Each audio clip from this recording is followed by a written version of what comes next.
The whole idea behind operations is that it is a lever for growth and it is a lever for freedom. My operations are so tight that I went and I rafted the Grand Canyon for a full month, was completely offline for a full month, and everything was fine. It's all around team. How do you build a team? How do you create a high performance team environment and team culture so that when you have the right people in the right roles with the right environment around them, they don't need you there every single day. This has been coming along together now for, I would say, the last 4 years. We're going on 4 years now. Guys, I'm here with Jhana Li, traveling all the way from Utah, and I've known Jhana for like over 4 years. I've known her for like 5.5, almost 6 years. I want to dive into what she's been up to for the last 4.5 years, because it's been incredible to see her speaking on stages, connecting with some of the most powerful leaders in the space, and just being able to really grow her brand. Many years ago, she was very opposed to growing her brand, and we all begged her. I'm like, please, Jhana, make content, please speak on stages. And here we are, Jhana. How are you? I'm doing so well, dude. I'm so happy to be here with you. I love it. I love it. So I want to take it back to like right around like 2019 to 2020, right? We were both working at Atlas Digital, 7-figure agency. The first time you and I both worked for remote companies, I would say, like real remote companies. And like, what was like your biggest lessons there? Because I think a lot of people affiliate us so much to Atlas Digital and Joel Kaplan, Marcos, like all the stuff that we went through. But like, what were your biggest lessons just going from, you know, you were just a college girl basically to Atlas Digital and like COO, like holy shit, like everything happened so quick. And I just remember everything happened so fast, where it was like, you gotta figure it out fast. So like, what was your biggest lessons, like the 2019, 2020 era? I mean, honestly, like everything that I now know about business and operations started back at that very first agency, right? Having an agency to not know what the fuck you're doing, but have the right mentors, really like pour into yourself and your own learning curve, and then have this kind of practice business to like try things and see how it goes and learn so quickly, not by theoretical learning, but like read a book, implement tomorrow, see what happens, iterate, try again. And like that was the learning curve that taught me operations, that like set me down the career path in the business that I have today. I wouldn't be anywhere without that opportunity. It set the foundation for everything that I was able to build on top of it. I love it. And then we go into the 2020 era. And I mean, we hit like record months, back to back. We were growing, hiring all my high school friends. Like literally, it's just like, that's still the funniest thing to me. And then we end up in Colombia, March 2020, right? And I always tell people, you're gonna love this. I always tell people, like, we found out about Alex Hormozi before anyone. And I always tell people, we found out about him when he was like broke. He was only doing like $30 or $40 million a year. Is that right? Yeah, you know? Oh yeah. So, but we entered that era of, you know, remote work really being enforced. And then right around that time, I think things started to get a little bit, you know, kind of crazy. And I think we both realized that where we are right now is not where we're going to be. And then you made the transition to like more of the high ticket space.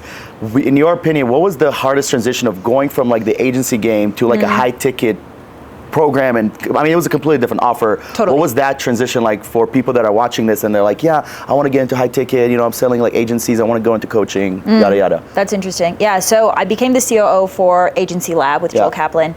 And I mean, not only was it a completely different business model, right? Coaching program versus agency, but just the volume and the scale was different. There were 500 plus agency owners in that community. And so from an operations perspective, everything we did had to scale 500x, right? And so it's just a way bigger team, way bigger infrastructure. And the real opportunity for me coming out of that was, like, I learned a lot as COO, but I learned the most as the operations coach in that community. I was the ops coach for 500 agency owners for 2.5 years. I got the data from 500 businesses. Where else would I have gotten that kind of opportunity? And so just like the sheer data download that I got in such a short amount of time gave me all of the knowledge and information that I now use to like build the foundation of my own business and like coach and feel confident coaching and going to other businesses of all types of different shapes, sizes, and models, because I've learned from hundreds of businesses, not two. And before we dive into your business, because I definitely want to dive into that, we were just laughing how we were both here in Colombia together for the first time. Dude, we were lockdown buddies. Literally for 2 months. I get like goosebumps about it still today. And it was just like, it was a pivotal time for both of us, even though both of us were working for companies. I think you and I both kind of came down to it to like we got to do something different. Like, there's got to be something else for us there. Yeah. And I'll never forget this. You probably don't remember this, but a month before we went to Vegas. Okay. We were at 10X. I remember. And you asked me, I vividly remember this. You're like, we're kind of walking through the casino and you go, hey, like, what do you want to do? Like, I'm like, and I was making good money. I was making 15, 20, 25K a month. You're like, what do you want to do? I'm like, I'm going to say, like, is that it? I'm like, I don't know, I guess. And it stuck in me. I was like, again, fucking, man, this is all I want to do. Like, I want to do, I think there's more out there. And I think when you asked me that, you like also like, subconsciously I was asking yourself that too, you know, 100%. planted the seed. Yeah. And so we're together, like, you know, 8 weeks, like it was like 5 of us. And obviously then, you know, pandemic kind of started slowing down, I'd say, so the world was kind of going crazy. I think we just realized that, like, if we were gonna get out of Colombia, we should probably fucking go. Yeah. We were stuck. One flight a month out of Colombia at that point. I always tell people, because I feel bad, because I'm sure you talk to a lot of people that they had like the worst pandemic, they lost like loved ones. We had the best pandemic ever. Nice. We lived with 2 dogs in this beautiful house. We had a pool. It was just like, I don't know how much better it could have been for the situation we were in, you know? 100%. So then you start working with Joel, right? 2 years go by, and then obviously around there is where you probably started thinking, okay, there's all these people that are wanting my help, where I'm a little bit limited doing this with Joel. Like, it's either one or. You can't coach people all day. And then probably around there is where Spyglass came out. Yeah.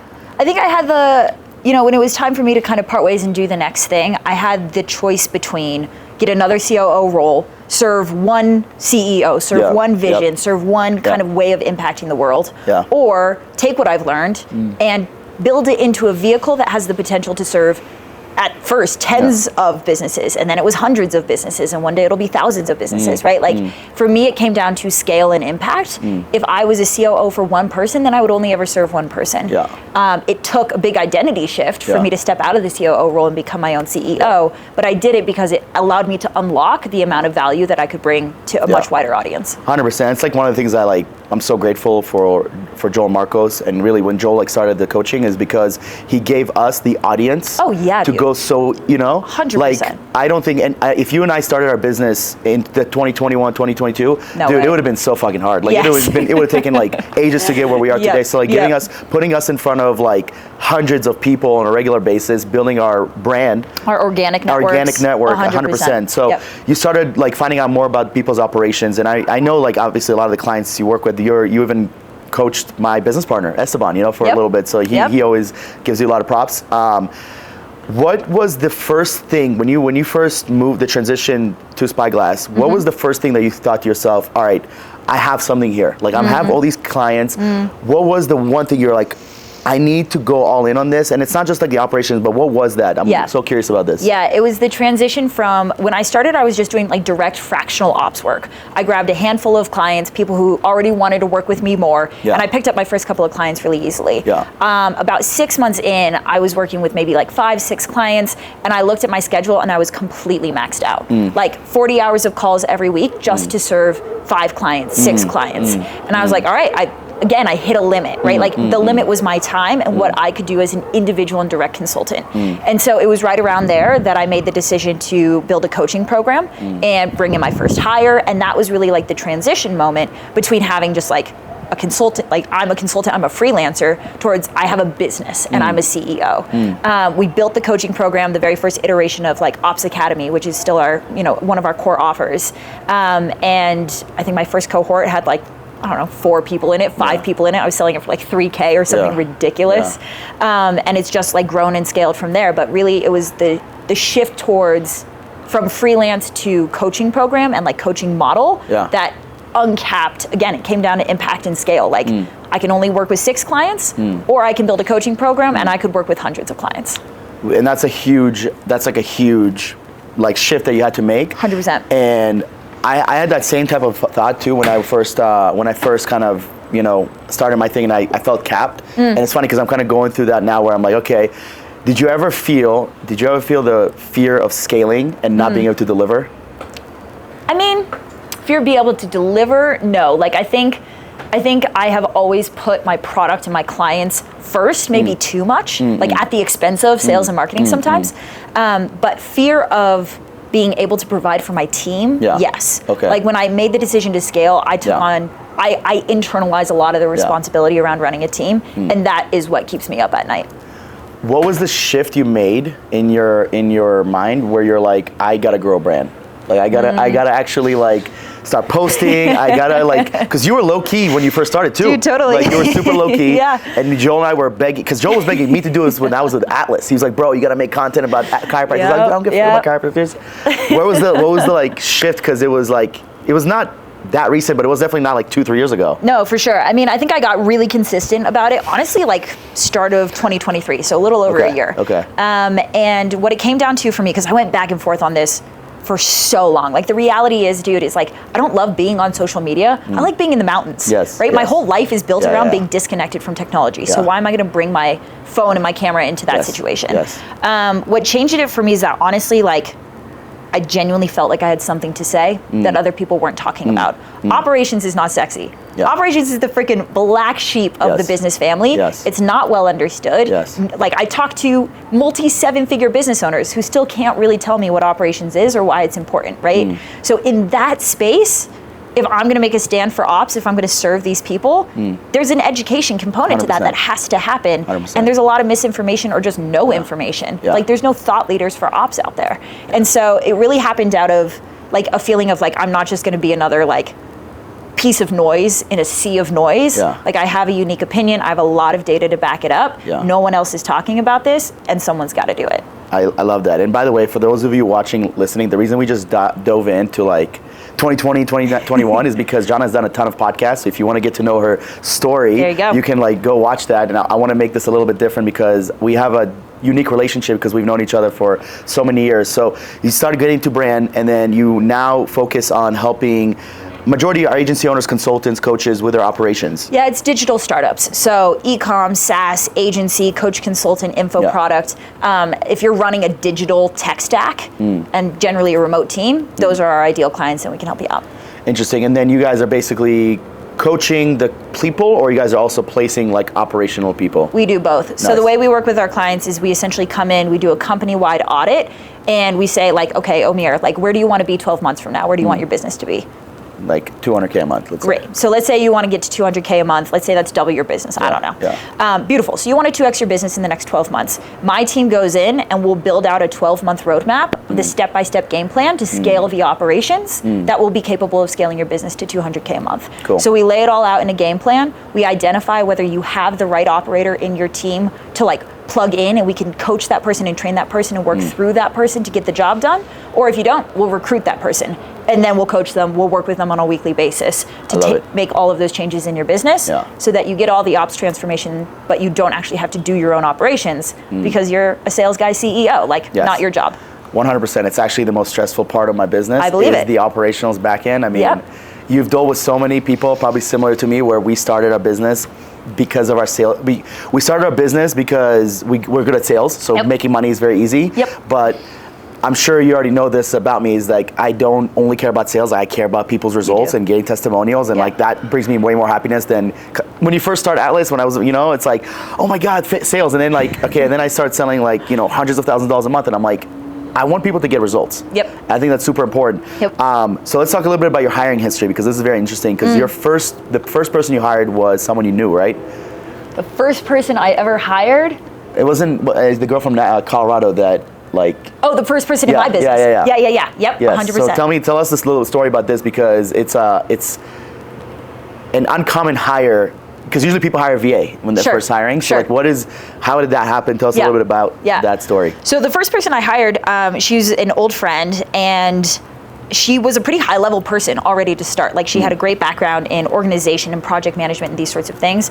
And the reason that I hired her is because, number one, I was building out my coaching program, and so I needed somebody to handle, like I interestingly, and this is actually, I think, something that I would have done differently, Omer, if I could go back and do it again. So this is what I did, is that I knew that there was a lot of operational know-how that was necessary for me to deliver and fulfill on my product, right? We were still doing audits all the way back then. The audit was the very first thing I ever came up with. Like an audit for the business? For the business, for the client, right? And we were selling that separately. But I knew that I couldn't both build and scale a coaching program and continue to do these audits all by myself, because they're like 30 to 40 hours a week to get one done. And so I brought somebody in who could help me on that side and take some of that bandwidth off so that I could scale this second product. That being said, I hired in my own zone of excellence, right? Like I'm pretty good at operations. I could have fucking done it. I could have figured it out. And I wanted more. I wanted a mini me to like kind of help do what I was doing, but just increase, scale it, kind of like increase bandwidth. That, If I could do it again, I would have hired, and this is what I advise my clients to do, like I would have started by hiring in like my zone of incompetence and competence. I would have started by hiring on the front end. Marketing, sales, these are the things that I've had to learn because I'm not as experienced in them. And my business has grown, frankly, a lot slower as a result because I started with what I was familiar with, which was the back end of the business. Interesting. So when you now talk to operational people, this is like a couple part question. What, for people, at what point does someone need to hire an operational person? Because I think that's like a very confusing thing for people. That think some 10K a month agencies think they clearly have operational problems, but they're definitely not ready for an operational manager.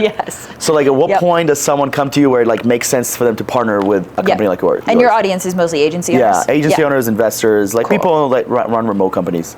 Perfect. So I would say in the agency space specifically, you're looking at an ops manager hire somewhere between I recommend like the 30 to 50K per month revenue mark. You can push beyond that, but if you're pushing beyond that, recognize that you're leaving a lot of money on the table. Because as you get bigger and bigger, your operational inefficiencies are stacking up and up and up. You're losing more money every single month, and at that point it really is worth paying some money to save even more money. So that's generally in the agency space what I see. If you're a high ticket consultant and you're working with 10 clients and you're making 200K months, you probably don't need an operator as badly because you only got 10 clients to manage, right? It's not hard. So it kind of depends on the business model, but essentially it's like, when does the operational complexity of the business and the dropped balls that are starting to happen and the underperforming team and the crossed wires and all of these little things that are eating up your time and energy, it's costing you a lot of money. When you're at that point, it's time to bring in an operator because first and foremost, they're going to optimize you and get your time back so that you can turn around and start growing the business again. By the way, guys, if you're watching this is actually a sales pitch for me to get into Spyglass. So I'm actually, but no, okay. So you've been talking to agencies a lot, obviously, and consultants. What is like one problem? Let's say 2 or 3 problems that you've noticed over the last year that people don't think about. When it comes to operations? Yeah, when it comes to operations, they think that they either got it handled or it's like they can skip over it or whatever the case is that you notice. Every time you get on calls with them, you're like, holy shit, this is like something that consistently is happening with people here. So I think the first one we kind of just touched on, which is people don't recognize the cost of not having the right operator in the role. So to give you an explicit example of this, a client and a friend of mine brought in a COO, and within the first week, that COO had saved him over $100,000 because he caught one mistake in how they were building out their campaigns and their fulfillment process, right? So like the challenge with operations is that it's all this, I think of like, if your business is a bucket, every bucket has gaps and leaks and holes. And as your business grows and the water line increases, those gaps are getting wider. The hard thing is that sometimes the gaps are hard to notice. It's actually not your job to notice. Your job is to pour more water into the bucket.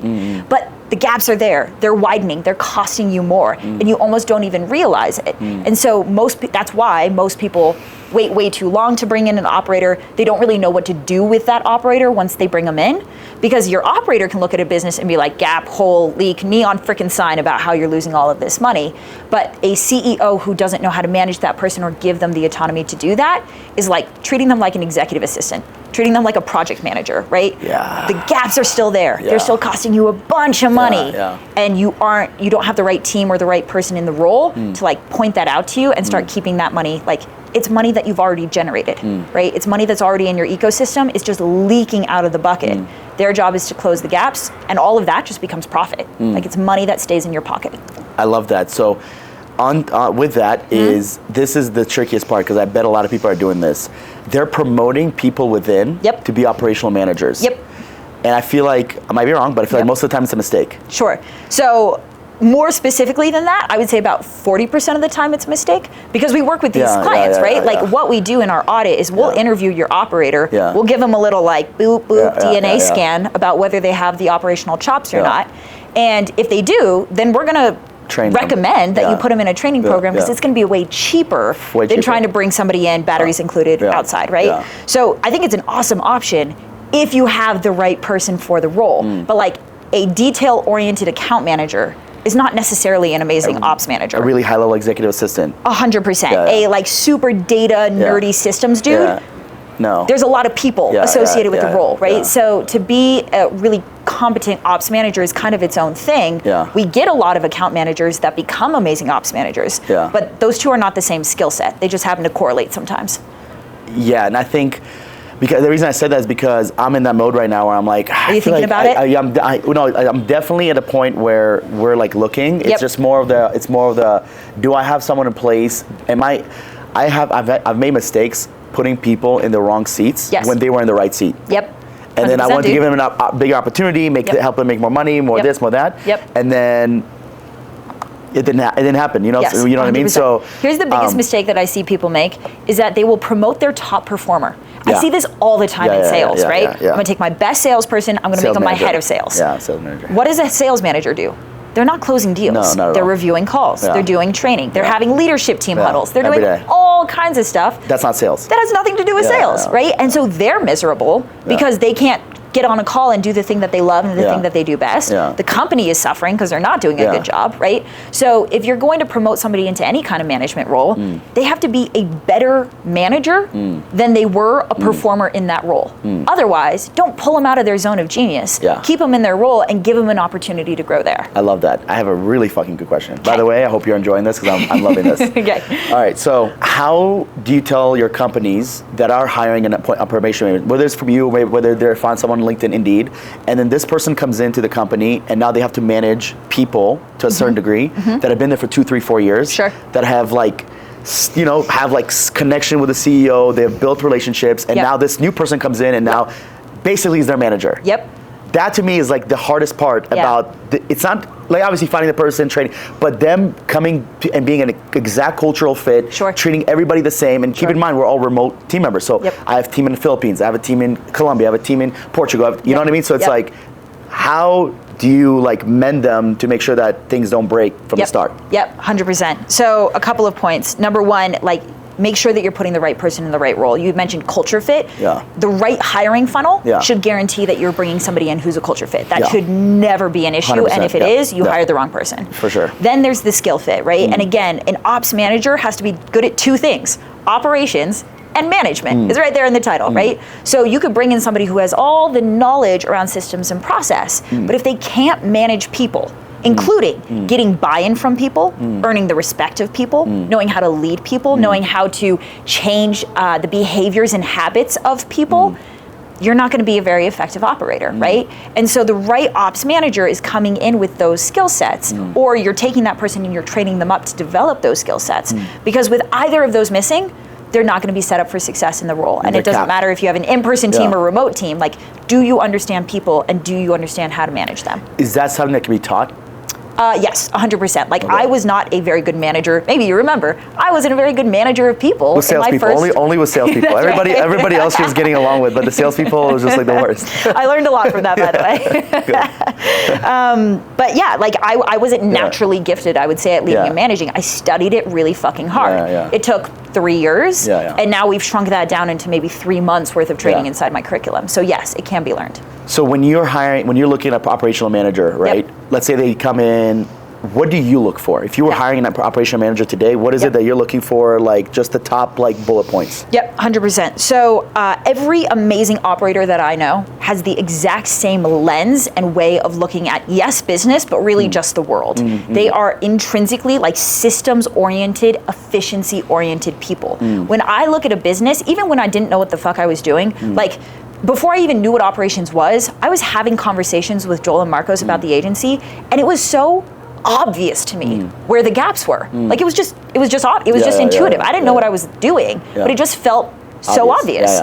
And when I talk to them about it, they're like, what are you talking about? This is fine, right? So every operator I know has that intuition, and it comes from being really systems oriented and process oriented, and seeing like, I see how all of these pieces fit together. I see how this thing over here affects this thing over here. I see how this thing is about to like blow up in our faces 3 months from now, right? Like, I just see it that way. And so when we do our operator DNA scan, that's what we're looking for more than anything else. And it kind of takes one to know one, but like, sit me down in front of an operator, I can tell you in 10 minutes. Sit me down in front of somebody who could have the perfect resume, but doesn't have that lens, and I won't train them because they'll only ever be good. And I want to make people who are great.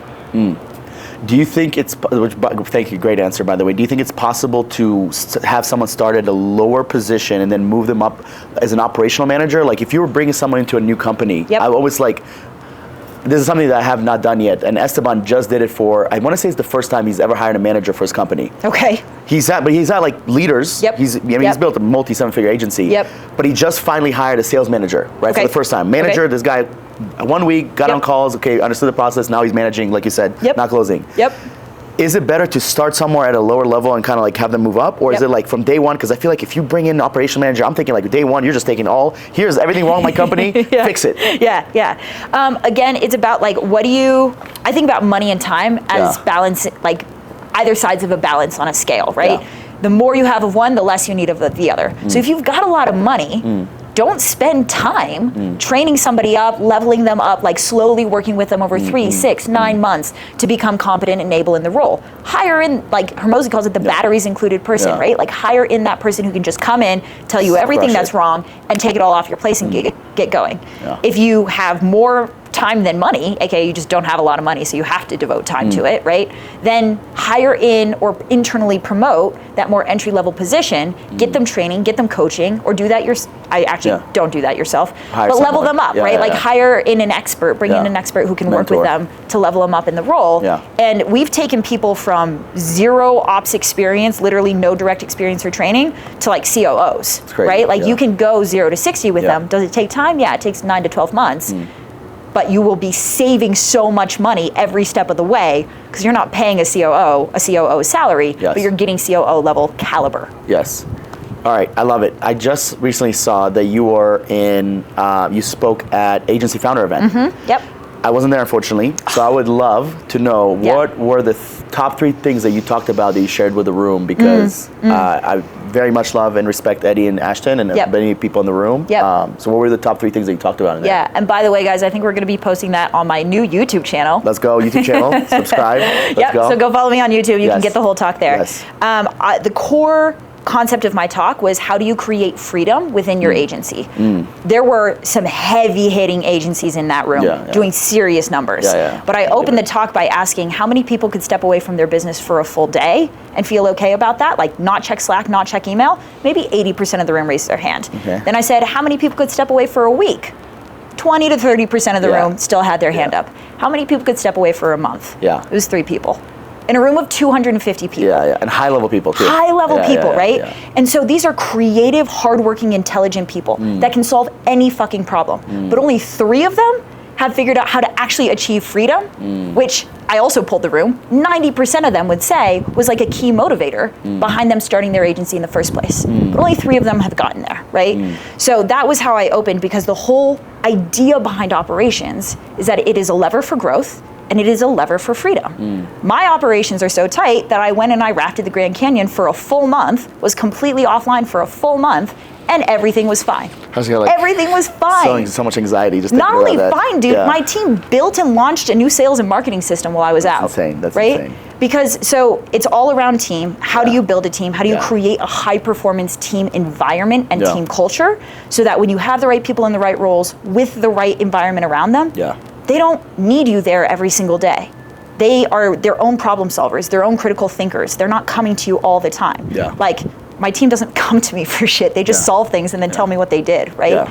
And so how did I build that? How should you build that? That was essentially what the talk was about. That was one of the hardest transitions, and I think even I'm still experiencing that, but way less than I did last year, is being removed from when someone would come to me, I would come with the answer instead of like challenging them. It's the hardest thing. But now it's like, because I was so in it, you know, where now I can take 1-2 days, but then 1 week it's like, damn, not yet. But I definitely see that it's possible. Like I see it because I know that it's possible. And then you say that, and I know the reason you asked that is not because you're gonna go and drink mimosas on the beach and then do nothing. It's because how automated, how systemized, how tight are your systems and operations where you can leave? Because life is crazy, dude. Like, shit happens. I always think like, this is fucked up, but it's like, things are going so good.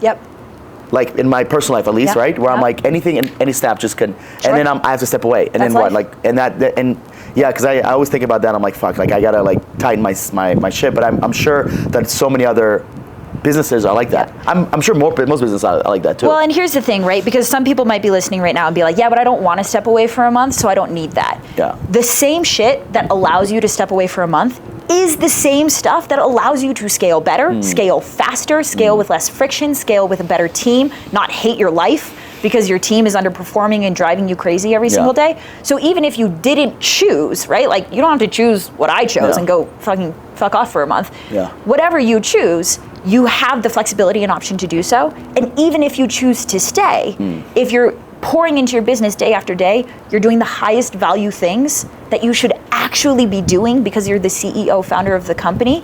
And when you're putting all of your time and energy into that, then your business is growing exponentially faster than if you're buried in the weeds, you're stuck doing low leverage activities, you're stuck answering like the same team questions and the same client fires. Your business is going to grow slower as a result because you're not being used at your highest. 100%. I think that stepping away part is like huge because it's not just you drinking mimosas on the beach. It's like how like scalable and like healthy your business is, and it's hard when you. The hardest thing that I've noticed, like really for me, is like I've hired people that have been with me for like years now, and my biggest fear is like losing them, but also not allowing them to grow to their full capacity and potential, 100%. but also not moving them to a seat where they're not able to go. Because I feel like I've many times forced leadership on someone where I'm like, this person's not a leader. Like he's a doer, and that's fine. But you have to, as a CEO, I have to identify leaders and doers and give people the opportunity to grow and give people the opportunity to get better.